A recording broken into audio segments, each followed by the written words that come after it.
yaşını alıp birinin hey o gün görürüm. Ömrüm yakın bir biçaren ay dünyada gülerim. Kadrın bilmem sen söyünüm ettin onu ha. Olur sana nezip olsa. Näme üçin beýtdim? Döwür şeýle. Frenmi? Nämäni? Gatyrak fırd. Bolýa? Seni özüm söydürdüm. Hep beyden günelerim soruğu vardır. Gözüm açıp giderim dünyadan armağanım vardır.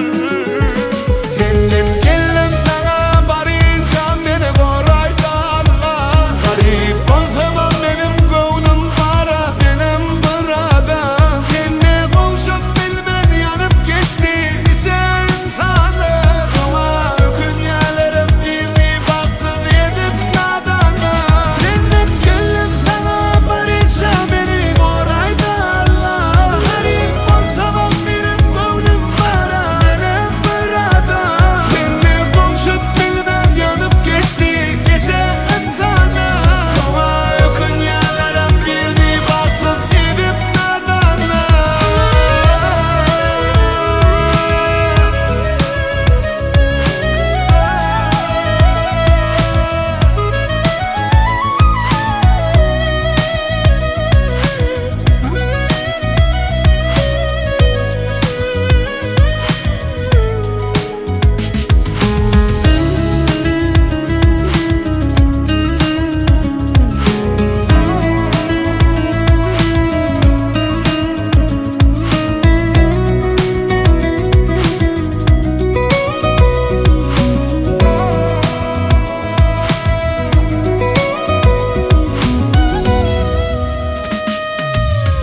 Gözüm görmedi hiç sadi senden başka kör oldum.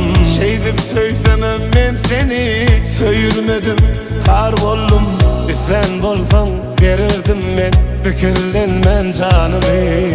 Sana ikilik etmedim ha alayın diysen ağrını. Nahak yerden sıyıramazsın men gönlüme deginsin. Seni söyleyen bir insanın bilgin yüzün uğraşma. Bir gün neşten sen men hakta bağıtsız değiller. Yatta sakla şu sözümü sen sebep olan. Şunun çok öp bilmisirab gelen yerinem tutayım. Senden gelen sana barınca beni koraydı Allah. Garip olsam benim gönlüm para benim burada. Seninle konuşup bilmen yanıp geçti sen sana. Sonra dünyalerim birini baksız yedip nadana. Senden gelen sana barınca beni koraydı Allah. Garip olsam benim gönlüm para benim burada. Seninle konuşup bilmem yanıp geçti geçen sana. Sonra dünyalerim birini baksız yedip nadana.